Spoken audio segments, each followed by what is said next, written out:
My mother and father left for a trip to Paris on my wedding day, leaving me a gift. When I opened it, my eyes widened. It was my burned wedding suit, along with a letter that read, "Let's see how you get married." They didn't know my father-in-law and mother-in-law. So, when I posted photos with my in-laws, the Smiths, billionaires, my parents got furious. 1,000 calls bombarded me. The smell hit me first. Acrid. Chemical. Like something precious had been set on fire and left to rot. I'm standing in my childhood bedroom at 11:47 p.m. on what should have been the happiest day of my life, holding a charred piece of fabric that used to be my wedding suit.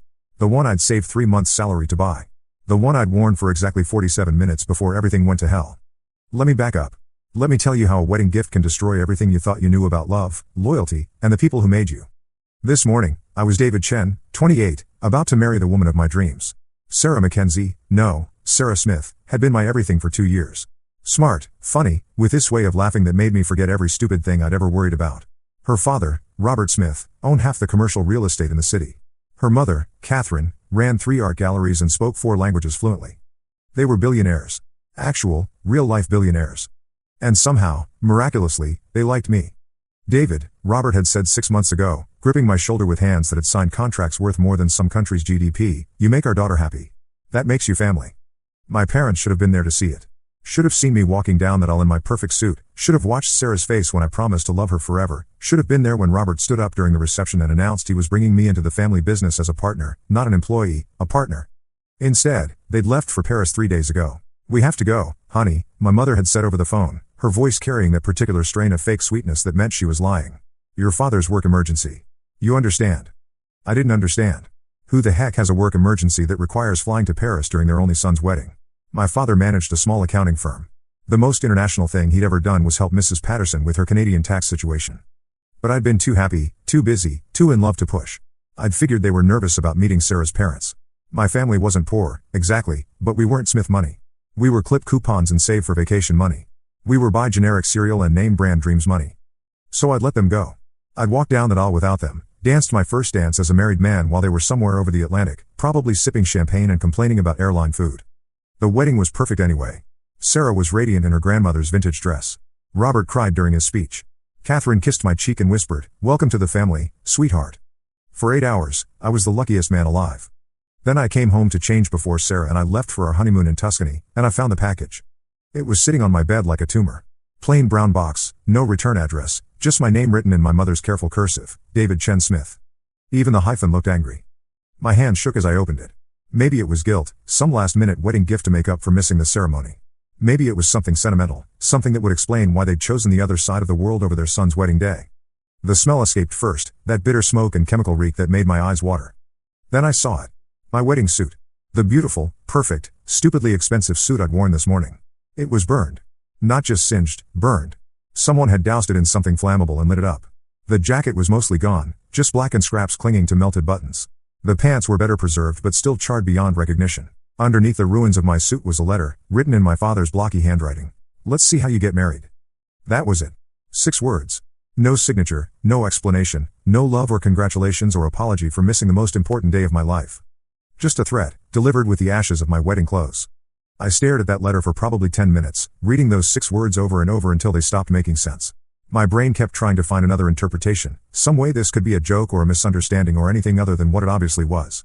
My parents had burned my wedding suit. My parents had threatened my marriage.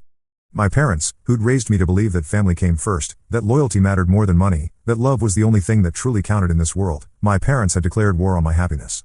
The worst part? I had no idea why. My phone started ringing at 11:52 p.m. Mom. Dad. Mom again. Dad again. Unknown number that turned out to be my cousin Jenny. My Aunt Marie. Mom. Dad. Mom. Dad. Mom, mom, mom, dad, mom, dad. By midnight, I had 47 missed calls and a voicemail box full of rage. I listened to the first one with the suit still clenched in my fists, that burnt smell filling my nostrils like a warning. "David." My mother's voice, tight and furious. "We saw the pictures. We saw what you did. How dare you post those photos with them before calling us? How dare you let us find out from Facebook that you've sold yourself? Call me back. Now."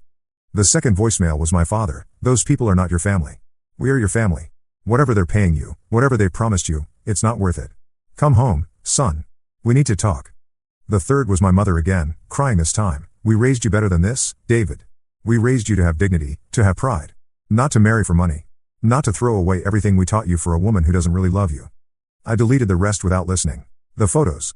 They were talking about the photos. Sarah and I had posted maybe a dozen pictures from the wedding on social media. Normal stuff, us kissing at the altar, the first dance, cutting the cake. But there were also pictures of us with her parents. Robert with his arm around my shoulders, grinning like he'd just gained a son instead of lost a daughter. Catherine kissing my cheek while Sarah laughed in the background. The four of us at the head table, looking like we'd known each other forever instead of just 2 years. Looking like a real family. I understood now. My parents hadn't known who Sarah really was. Somehow, incredibly, I'd been dating and engaged to Sarah Smith, daughter of billionaire Robert Smith, for 2 years, and my parents had no idea they were about to gain one of the wealthiest families in the state as in-laws. I'd never told them Sarah's last name was Smith because, honestly, it had never seemed important. She was just Sarah to me. The woman who made terrible jokes and loved old movies and cried during dog food commercials.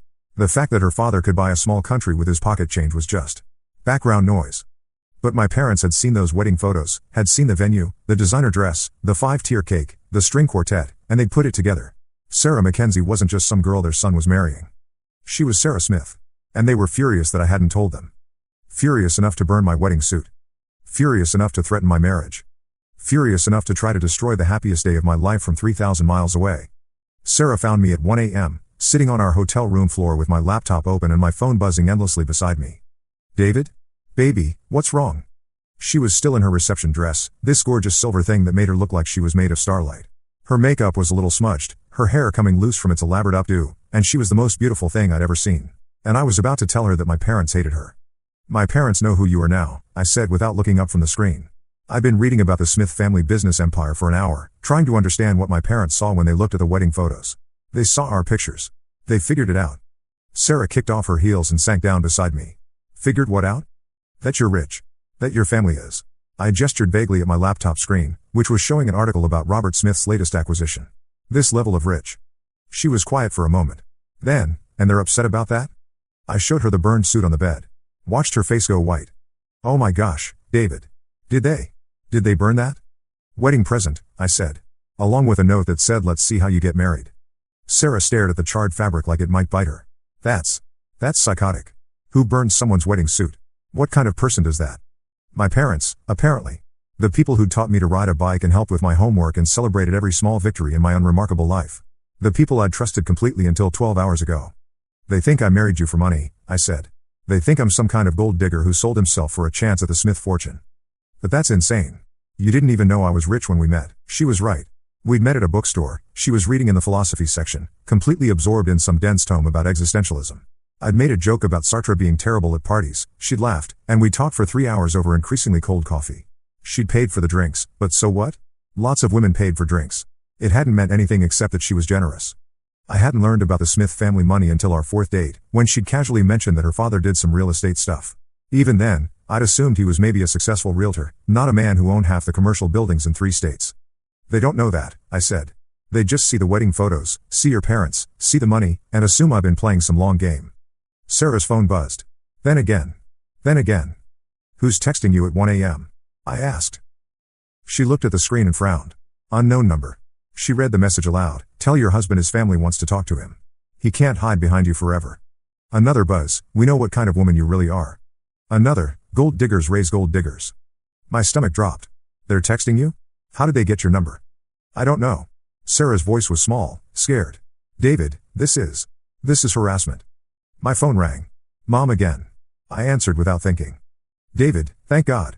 Listen to me. You texted my wife, I said. You're sending threatening messages to my wife. She's not your wife if the marriage isn't real. My mother's voice was sharp, desperate. And how can it be real when it's built on lies? What lies, Mom? What the heck are you talking about? You didn't tell us who she was. You let us think she was just some normal girl, not the daughter of. She is just some normal girl. The words came out louder than I'd intended. Sarah flinched beside me. She's the woman I love. The woman I've loved for 2 years. The fact that her father has money doesn't change that. Everything changes that, my mother said. Everything. Do you think she would have looked at you twice if you weren't useful to her family? Do you think they would have welcomed you so warmly if they didn't see something they could use? Use for what? I don't know yet. But people like that don't just give people like us their daughters, David. There's always a price. There's always a catch. I looked at Sarah, who was reading more text with tears starting to form in her eyes. The only catch, I said, is that I'm lucky enough to be loved by someone incredible. And instead of being happy for me, instead of celebrating your son's wedding, you burned my suit and you're threatening my wife. We're trying to save you. I hung up. Sarah was crying now, quietly, reading message after message from my family. They're saying I trapped you, she whispered. They're saying I'm using you to get some kind of. I don't even understand what they think I want from you. Neither did I. Sarah's family had more money than they could spend in 10 lifetimes. What could she possibly need from me? What could any of them need from a guy who'd been managing a small marketing firm until this morning? We should call the police, Sarah said. This is harassment. The texts, the burned suit. No. The word came out sharper than I meant. Not yet. Let me try to talk to them first. Let me figure out what this is really about. But I was lying. I knew what this was about, and it wasn't about protecting me from a gold digger. It was about shame. My parents were ashamed that their son had married so far above his station. Ashamed that they'd been excluded from the wealth and prestige that came with being related to the Smiths. Ashamed that they hadn't been important enough to be told about Sarah's family background. And rather than admit that shame, rather than swallow their pride and apologize for missing my wedding, they were attacking. They were trying to convince me that my marriage was fake, my wife was manipulative, my happiness was an illusion. They were trying to destroy my marriage to protect their own egos. The realization hit me like cold water. My parents, the people who'd taught me about integrity and loyalty and putting family first, were willing to sacrifice my happiness to preserve their pride. Sarah's phone buzzed again. She looked at it and went pale. What? I asked. It's a photo, she said. Of our house. They sent a photo of our house. I took the phone. It was indeed a picture of our little starter home, taken from the street. The message underneath read, "We know where you live. We know you can't afford this on your salary. How much of Daddy's money paid for your little love nest?" That's it, I said, grabbing my phone. I'm calling them. But before I could dial, my phone rang. Unknown number. David? The voice was unfamiliar, older, with a slight accent I couldn't place. Who is this? My name is Marcus Webb. I'm a private investigator, and I've been hired to look into your marriage. My blood went cold. Hired by who? I'm not at liberty to say. But I think you and I should meet. There are some things about your wife's family that you need to know. I'm not interested. Your parents are in Paris, correct? Staying at the Hotel Plaza Athénée? How could he possibly know that? Mr. Chen, I understand this is a difficult time. But if you want to protect your marriage, and your wife, you need to hear what I have to say. The line went dead. I stared at my phone, trying to process what had just happened. A private investigator. Hired to look into my marriage. Someone who knew where my parents were staying, who had access to information that should have been private. David? Sarah's voice was barely a whisper. What's happening to us? I didn't know. But I was starting to understand that this wasn't just about my parents' pride or their shame about money. This was something bigger. Something darker. Something that was just getting started. I met Marcus Webb at 7 a.m. in a diner 20 miles outside the city. He'd chosen the location, somewhere public but private, he'd said. Somewhere we could talk without being observed. He was younger than his voice had suggested, maybe 45, with a kind of neat appearance that screamed ex-law enforcement. He ordered black coffee and waited for me to sit down before he spoke. Your parents hired me 3 months ago, he said without preamble. They wanted me to investigate Sarah Smith and her family. 3 months ago? My coffee cup rattled against the saucer. But they didn't even know. Oh, they knew. Webb opened a manila folder and slid a photograph across the table. It was Sarah and me at a restaurant, taken with a telephoto lens. They've known about Sarah's identity since your second date. The world tilted sideways. That's impossible. They hired me to follow you after you started acting secretive about your girlfriend. They wanted to know who she was, where she came from, what her family was like. Webb flipped to another photo. Sarah leaving her parents' house, getting into a car I recognized as her father's Bentley. Took me about 6 hours to figure out you were dating Sarah Smith. I stared at the photos, my brain struggling to process what I was seeing. If they knew Sarah was rich 3 months ago, why didn't they say anything? Why act surprised about the wedding photos? Webb leaned back in his booth. Because they weren't surprised about the money, Mr. Chen. They were surprised about the photos themselves. I don't understand. He slid another document across the table. It looked like a financial report, pages and pages of numbers and account information. Your parents paid me to investigate the Smith family's business dealings. They wanted to know if there was anything irregular about how the Smiths made their money. And? Clean as a whistle. Robert Smith inherited a small real estate company from his father and built it into an empire through smart investments and harder work than most people can imagine. Catherine's art galleries are legitimate, profitable, and well respected. They pay their taxes, donate to charity, treat their employees well. Webb tapped the report. They're good people, Mr. Chen. Better than most people with that kind of money. So why are you telling me this? Webb's expression darkened. Because your parents weren't satisfied with that answer. When I told them the Smiths were legitimate, they asked me to dig deeper. Look for connections to organized crime, tax evasion, anything that might explain why such a successful family would welcome their son so readily into the fold. And? I found nothing because there was nothing to find. But that's when things got strange. Webb finished his coffee and signaled the waitress for a refill. Your parents became obsessed. They started calling me daily, demanding updates, asking me to investigate Sarah personally. They wanted to know about her previous relationships, her spending habits, her social media activity going back years. I felt sick. You investigated my wife? Ex-girlfriend at the time. And yes, I did. It was a job. Webb looked uncomfortable. But what I found was a woman who'd had 3 serious relationships before you, all with men who made considerably less money than she did. A woman who'd never once used her family's wealth or influence to get ahead professionally. A woman who drove a 10-year-old Honda Civic and lived in a studio apartment until she moved in with you. Sarah's not a gold digger, I said. It felt important to say it out loud. No, she's not. In fact, all the evidence suggests that she goes out of her way to avoid dating men who might be interested in her money. Webb leaned forward. Which is why your parents' next request was so concerning. What did they want? They wanted me to investigate you. The diner suddenly felt too small, too hot, too loud. What do you mean, investigate me? They wanted to know if you'd been lying to them about your relationship with Sarah. If you'd known about her family's money from the beginning and hidden it from them. If you were involved in some kind of scheme.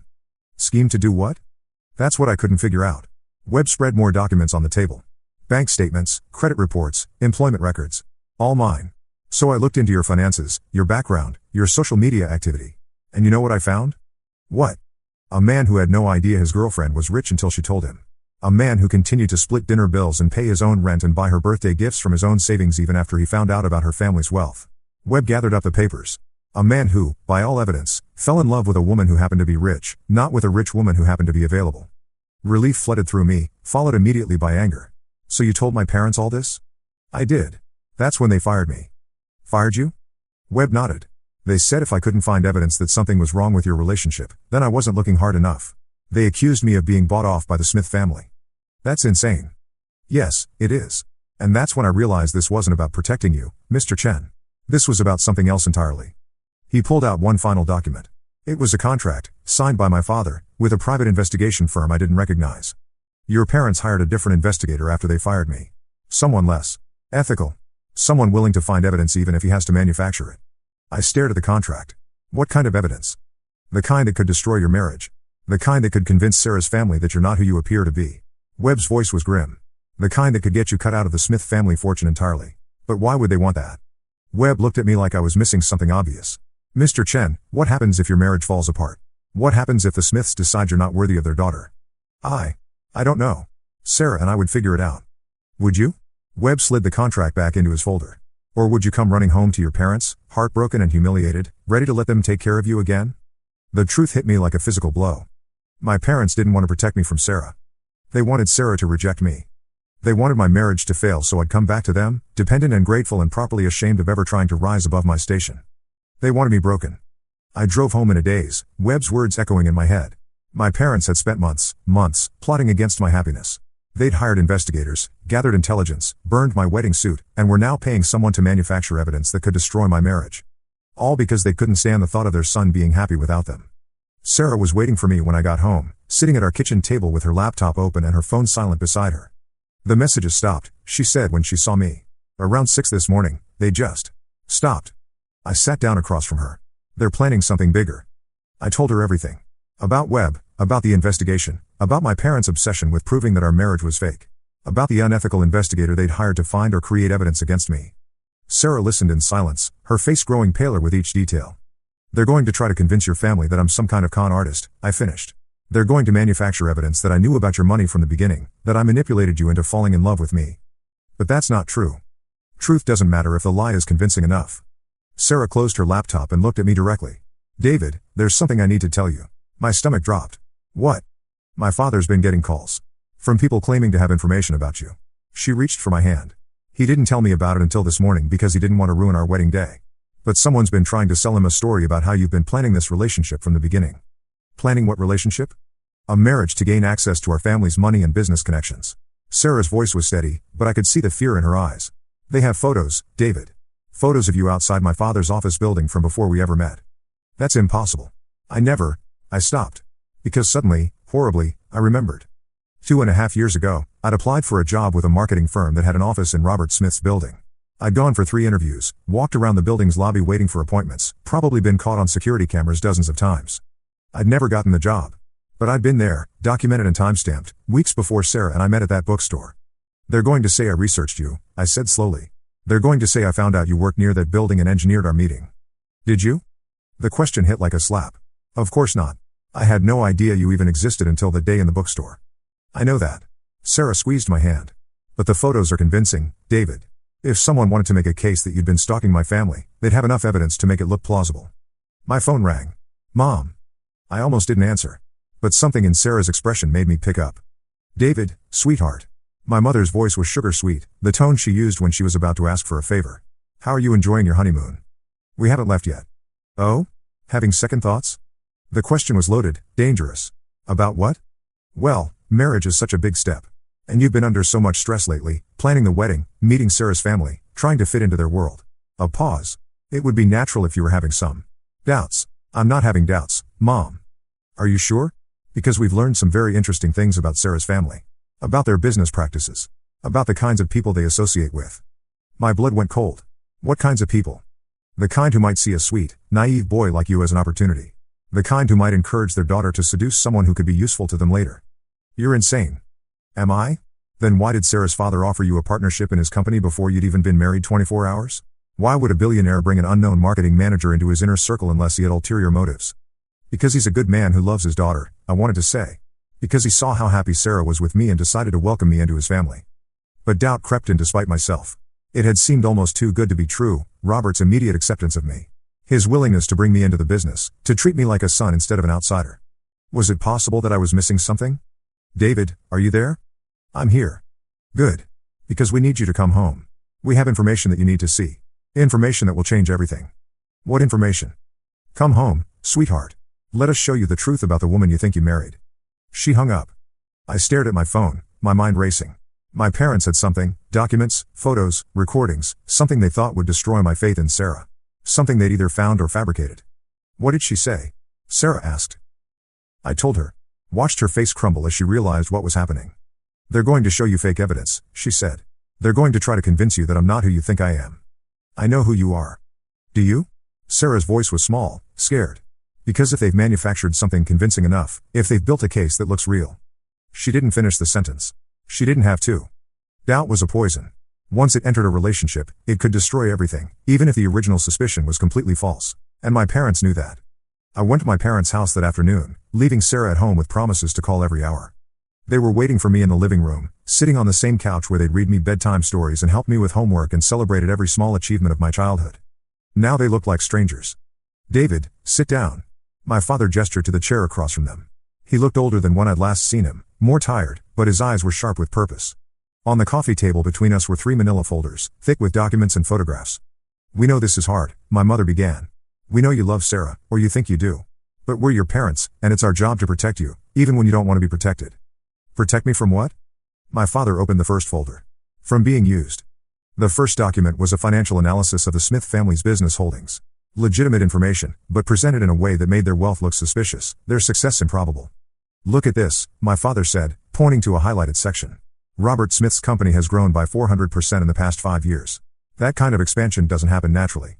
It doesn't happen without help, my mother added. Without connections. What kind of connections? They exchanged a look. The kind that require fresh blood, David. Young, ambitious people who can be trusted. People who can be influenced. The second folder contained photographs. Me leaving job interviews 2.5 years ago, walking through Robert Smith's office building, sitting in coffee shops near Sarah's work. You were being watched, my mother said softly. Before you ever met her, you were being investigated. By who? By them. My father opened the third folder. They identified you as a potential target months before you met Sarah. They researched your background, your financial situation, your psychological profile. The documents looked official. Clinical. They purported to show that the Smith family had commissioned a study of eligible bachelors in their daughter's age range, looking for men who could be manipulated into marriage. My name was highlighted throughout the reports. This is fake, I said. But my voice sounded uncertain, even to me. Is it? My mother leaned forward. Then explain this. She showed me a photo of Sarah at the bookstore where we'd met, taken the day before our encounter. She was there, in the philosophy section, but she wasn't reading. She was watching the door, checking her phone, clearly waiting for something. Or someone. She knew you'd be there, my father said. She knew about your book buying habits, your schedule, your interests. Your meeting wasn't an accident, David. It was an ambush. I stared at the photo, my mind reeling. Sarah had been there the day before. Had she been scouting the location? Preparing for our accidental meeting? Why? I asked. Why would they go to so much trouble? Because they needed someone like you, my mother said. Someone smart enough to be useful but naive enough to be controlled. Someone who would be grateful for their acceptance, who wouldn't ask too many questions about their business practices. Someone expendable, my father added grimly. They showed me more documents. Financial records suggesting that Sarah had been paid to date me. Communication logs indicating that she reported regularly to her father about our relationship. Psychological evaluations that painted me as an ideal mark, ambitious but insecure, intelligent but gullible. It was all very convincing. It was also all fake. But in that moment, sitting in my childhood living room while my parents methodically destroyed my faith in the woman I loved, I couldn't tell the difference between truth and fabrication. I need to think, I said finally. Of course you do, my mother said, reaching for my hand. This is a lot to process. But David, you have to understand, we're not doing this to hurt you. We're doing this because we love you. We just want our son back, my father added. I left their house with my head spinning and my heart breaking. Everything they'd shown me had felt real, looked legitimate, sounded plausible. And maybe that was the point. Maybe the truth didn't matter as much as the feeling of doubt, the poison of suspicion, the slow erosion of trust that came with seeing evidence, even fake evidence, that the person you loved might not be who they claimed to be. By the time I got home, I was ready to believe that my parents might be right. That Sarah might have been playing a long game from the beginning. That my marriage might be the biggest lie ever told. Sarah was making dinner when I walked in, humming softly to herself as she stirred something on the stove. She looked up when she heard me, smiled that brilliant smile that had made me fall in love with her 2 years ago. How did it go? I sat down at the kitchen table and spread out copies of the documents my parents had shown me. Watched Sarah's face change as she realized what she was looking at. They had photos, I said. Of you at the bookstore. The day before we met. Sarah went very still. Photos of me at the bookstore? You were there, Sarah. The day before we met, you were there. In the philosophy section. Waiting. She turned off the burner and sat down across from me. David, what are you asking me? I'm asking if you knew I would be there. I'm asking if our meeting was an accident or if it was planned. Sarah looked at the photos for a long time, her face unreadable. I was there the day before, she said finally. You're right about that. My heart sank. Sarah, but not for the reason you think. She met my eyes directly. I was there because I'd been thinking about buying a book for my father's birthday. A philosophy book. I went to browse the selection, decided I needed more time to think about it, and left. But in the photo, I was checking my phone because my mother had texted me about dinner plans. I was watching the door because I'd just broken up with someone and I was paranoid about running into him. She reached across the table and took my hands. David, do you really think I'm capable of orchestrating some elaborate scheme to trick you into marriage? Do you think I'm that good of an actress? I looked at her, really looked at her. At the woman who cried during sad movies, who couldn't lie to save her life, who'd been genuinely surprised when I proposed even though we'd been talking about marriage for months. No, I said. But the documents are fake, David. All of them. Sarah's voice was steady, certain. Your parents hired someone to create convincing lies, and it worked. You're doubting me because that's exactly what they wanted. She was right. Deep down, I knew she was right. But the seed of doubt had been planted, and it was growing. How do I know for sure? I asked. Sarah smiled sadly. You don't. That's the whole point. Once someone plants doubt in your mind about the person you love, there's no amount of evidence that can completely eliminate it. Your parents know that. She stood up and walked to our kitchen junk drawer, pulled out a small notebook. But I can show you something they couldn't fake. She opened the notebook and handed it to me. It was her handwriting, dated 3 years ago, 6 months before we'd even met. I met someone today, the entry began. A guy at the coffee shop who made me laugh for the first time in weeks. He didn't ask for my number, didn't even ask my name. Just made me remember that there are still good people in the world. I hope I run into him again. I looked up at her. This is about me? The coffee shop near the university. You were reading a book about marketing psychology, and you made a joke about how the barista was probably trained to upsell us on pastries. I laughed so hard I snorted coffee. Sarah sat back down. I went to that bookstore the next day hoping I might see you there. And the day after that. And the day after that. The notebook contained dozens of entries about me. About how she'd hoped to run into me again, how she'd changed her routine trying to find me, how she'd finally given up and decided to focus on meeting new people instead. How she'd gone to the bookstore that day not to ambush me, but to try something new. To be open to possibilities. You were stalking me, I said, but I was smiling now. I was hoping, she corrected. There's a difference. I flipped through more pages, reading about her life before me. Her loneliness, her previous relationships, her dreams of finding someone who would love her for herself rather than her family's money. This could be fake too, I said, but my heart wasn't in it anymore. It could be, Sarah agreed. But David, you know me. You've known me for 2 years. You've seen me at my worst, my most vulnerable, my most honest moments. Do you really think I've been acting this entire time? I thought about Sarah crying during a commercial about shelter dogs. Sarah staying up all night to take care of me when I had food poisoning. Sarah defending me to her college friends who'd made snobby comments about my job. Sarah telling me she loved me for the first time, nervous and genuine and completely unpracticed. No, I said. I don't think you've been acting. Then trust that feeling. Trust what you know about me instead of what your parents want you to believe. I closed the notebook and reached for her hands. I'm sorry. I'm sorry I doubted you, even for a minute. You don't need to apologize for being human, David. You need to decide what you're going to do about your parents. That was the question, wasn't it? My parents had hired investigators, manufactured evidence, and burned my wedding suit. They'd harassed my wife and threatened my marriage. They'd spent months plotting to destroy my happiness. What was I supposed to do with that knowledge? I don't know, I said honestly. Well, you'd better figure it out soon, Sarah said, checking her phone. Because they just sent me another message. She showed me the screen. Ask your husband about the job offer. Ask him if he's told you the truth about why he really married you. What job offer? Sarah asked. I stared at the text message, my mind racing. I don't know what they're talking about. But even as I said it, a memory surfaced. Robert Smith, 2 weeks ago, pulling me aside during a family dinner. David, I've been thinking, he'd said. After the wedding, after you and Sarah get back from your honeymoon, I'd like to talk to you about a position in the company. Something that would use your marketing background but give you exposure to the broader business. I'd been flattered, excited, grateful. A chance to work with my future father-in-law, to learn from one of the most successful businessmen in the state. But I hadn't told Sarah about it yet. I'd wanted to wait until after the wedding, until we were settled, until I knew more details about what Robert had in mind. Your father offered me a job, I said slowly. 2 weeks ago. I was going to tell you after the honeymoon. Sarah frowned. What kind of job? I don't know exactly. Something in marketing, but with broader business exposure. I felt defensive suddenly, though I wasn't sure why. He said he wanted to talk about it after we got back, and you didn't think to mention this? I was going to. I just wanted to wait until. My phone rang. Robert Smith. I answered with shaking hands. Hello, Robert. David, I'm sorry to bother you during what should be your honeymoon preparation, but I've received some very disturbing information. Robert's voice was tight, controlled. Information that suggests you may not have been entirely honest with us about your motivations for marrying Sarah. What information? I'd rather discuss this in person. Can you and Sarah come to the house? Tonight? I looked at Sarah, who was watching me with growing alarm.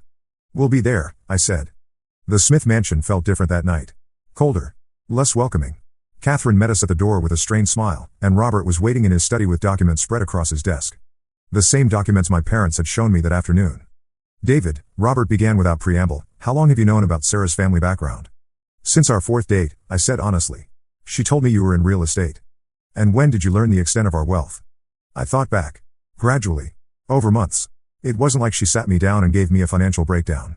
Robert picked up a photograph, one of me outside his office building 2.5 years ago. Then how do you explain this? I interviewed for a job with a marketing firm in your building. I didn't get it. I was getting tired of explaining this. I had no idea you existed at that point. What about this? He showed me another photo, this one of Sarah at the bookstore. Our investigator says this proves your meeting was orchestrated. Your investigator? Sarah stepped forward, her voice sharp. Dad, what investigator? Robert looked uncomfortable. After I started receiving calls about David's background, I hired someone to verify the information independently. You hired someone to investigate my husband? I hired someone to protect this family, Robert said firmly. And I'm glad I did, because the evidence suggests that David has been dishonest about his intentions from the beginning. What evidence? I demanded. Show me something real, something that isn't circumstantial or manipulated. Robert opened another folder. This one contained financial records, real ones, from legitimate sources. Bank statements, credit reports, employment history. Your financial situation improved dramatically after you started dating Sarah, he said, pointing to highlighted sections. Your credit score went up, you moved to a better apartment, you started shopping at more expensive stores. Because I got a promotion at work. I was shouting now, frustrated and angry. Because I was motivated to improve my life, because I was in love and wanted to be worthy of the woman I'd fallen for. Or because you knew you were going to marry into wealth and started spending accordingly. Sarah slammed her hand on the desk. Dad, stop. Just stop. Sarah, you don't understand. I understand that you're being manipulated by the same people who burned David's wedding suit and sent me threatening text messages, Sarah said. I understand that David's parents have spent months trying to destroy our marriage, and now they've managed to turn you into their weapon. Robert's face went white. What are you talking about? I told him everything. About the private investigator my parents had hired, about the harassment, about the fake documents and manufactured evidence. About their plan to turn Sarah's family against me. They're using you, I finished. They found out you'd hired an investigator and fed him the same lies they've been spreading. They're counting on you to destroy my marriage for them. Robert looked at the documents on his desk with new eyes. These came from someone claiming to represent a concerned party who'd discovered information about your character. A concerned party named Chen? Sarah asked. Robert's silence was answer enough. Catherine, who'd been quiet throughout the confrontation, finally spoke. Robert, call your investigator. Ask him where he got this information. Robert made the call, put it on speakerphone. The investigator's voice was defensive, evasive. I received the documents from a reliable source, he said. Someone with intimate knowledge of Mr. Chen's character and motivations. What's the source's name? Robert demanded. I'm not at liberty. The source's name. A pause. Margaret and Thomas Chen. The subject's parents. Robert hung up and looked at me with new understanding. Your parents fed my investigator information about you? Information they manufactured, Sarah said. Information designed to make you doubt David's motives and kick him out of the family. But why would they? Robert stopped, understanding dawning on his face. They want you back. They want me broken, I corrected. They want me to come crawling home after my rich wife's family rejects me. They want me dependent on them again, grateful for their love, properly ashamed of ever trying to rise above my station. Catherine shook her head. That's monstrous. That's family, I said bitterly. Robert gathered up the documents and dropped them in his trash can. David, I owe you an apology. I should have verified the source of this information before acting on it. You were protecting your family, I said. I understand that. No, you don't understand. Robert walked around his desk and put his hand on my shoulder. You are my family. As of yesterday, you're my son. And I failed to protect you from people who wanted to hurt you. The relief was overwhelming. For a moment, I thought I might cry. What do we do now? Sarah asked. Now, Robert said, his voice taking on the steel edge that had built a business empire, we deal with your parents. Robert Smith didn't get rich by letting people manipulate him. Once he understood what my parents had done, he transformed from concerned father-in-law to ruthless businessman in the span of a heartbeat. They hired a private investigator to build a case against you, he said, pacing his study like a general planning a campaign. They manufactured evidence, committed harassment, and attempted to destroy your marriage through fraud and intimidation. Legally, what does that mean? I asked. Legally, it means they've committed several crimes, Catherine said. She'd been quiet during Robert's explanation, but now her voice carried the authority of someone who'd navigated high-stakes business deals for decades. Harassment, stalking, fraud, possibly extortion. But they're my parents. They're criminals, Sarah said flatly. They're criminals who happen to share your DNA. Robert pulled out his phone. David, I'm going to make some calls. People I know in law enforcement, in the legal community. Your parents need to understand that their actions have consequences. Wait. I held up my hand. Before we do anything that can't be undone, let me try talking to them one more time. David, please. Let me try to understand why they did this. Let me give them a chance to explain themselves before we destroy their lives. Robert and Sarah exchanged a look. Fine, Robert said finally. But you're not going alone, and you're not going unarmed. What do you mean? Robert opened his laptop and began typing. I mean you're going to have backup, legal protection, and evidence of your own. If your parents want to play games, we'll show them how the game is really played. An hour later, I had a lawyer, a private security consultant, and a digital forensics expert on speed dial. More importantly, I had a plan. We were going to give my parents exactly what they wanted, a face-to-face confrontation. And then we were going to end this. I called my parents at 10 p.m., knowing they'd still be awake, probably planning their next move. David. My mother's voice was bright, fake cheerful. How did your conversation with the Smiths go? They kicked me out, I lied. You were right about everything. Sarah's family showed me the door the moment they realized I wasn't useful to them anymore. I heard my mother take a sharp breath, could practically feel her satisfaction through the phone. Oh, sweetheart, I'm so sorry. But we tried to warn you. I need to see you, I said, putting just the right amount of desperation in my voice. Tonight. I need to come home. Of course, come home. We'll take care of everything. I'm bringing Sarah, I added. She's pretty upset. She wants to apologize to you for all the things she said. A pause. My parents hadn't expected Sarah to want to apologize for anything. That's wonderful, David. We'll be waiting. I hung up and looked at Sarah, who was sitting beside me in the back of Robert's car. Our security consultant was driving, our lawyer was on standby, and our digital forensics expert was monitoring my parents' communications in real time. Are you sure about this? Sarah asked. No, I said honestly. But I need to hear them admit what they did. I need to understand why they thought destroying my happiness was an acceptable price for having me back under their control. We pulled up outside my childhood home at 11:15 p.m. The lights were on, and I could see my parents waiting by the window. They'd prepared quite a welcome for their defeated son. My parents were practically vibrating with excitement when they opened the door. They hugged me, offered Sarah sympathetic smiles, and ushered us into the living room like we were honored guests instead of victims of their months-long campaign of psychological warfare. David, we're so sorry you had to go through this, my mother said, settling onto the couch with the satisfied expression of someone whose worst predictions had come true. But now you can see what kind of people they really are. Tell me again what you found, I said. About Sarah, about her family. I want to hear it all. My father pulled out those same manila folders, the same fake documents, the same manufactured evidence. But this time, he was eager to share details, to explain exactly how Sarah and her family had manipulated me. The bookstore meeting was planned from the beginning, he said, showing me the photos again. Sarah was instructed to target you specifically. Instructed by who? By her father, obviously. He needed someone like you for his business, young, ambitious, easy to control. But why me specifically? My parents exchanged a look. Because you fit their profile, my mother said. Lower middle class background, financial insecurity, family that wouldn't ask too many questions about sudden wealth. Family that wouldn't ask questions? David, my father said patiently, as if explaining something to a child, people like the Smiths don't want in-laws who understand their business. They want people who will be grateful for whatever scraps they throw our way. And there it was. The truth, finally. This wasn't about protecting me from Sarah. This wasn't about exposing some elaborate scheme to trap me. This was about my parents' shame at being judged lesser than by the Smith family.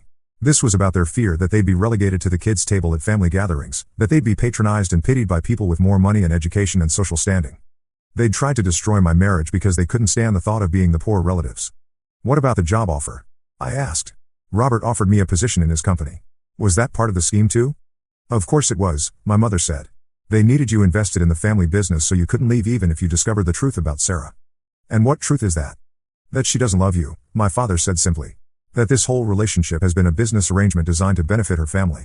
I looked at Sarah, who was sitting quietly beside me, letting my parents reveal exactly how deep their delusion went. Sarah, I said, is there anything you want to say to my parents? She smiled sweetly. Actually, yes. Sarah reached into her purse and pulled out a small recording device. I want to say thank you, she said, for confessing to fraud, harassment, stalking, and conspiracy on tape. My parents' faces went white. That's right, I said, standing up. We recorded everything. Your admission that you hired investigators to manufacture evidence against me. Your confession that you sent threatening messages to my wife. Your detailed explanation of how you've spent months trying to destroy my marriage. David, we can explain. You just did explain, Sarah said. Quite thoroughly. I pulled out my phone and called Robert.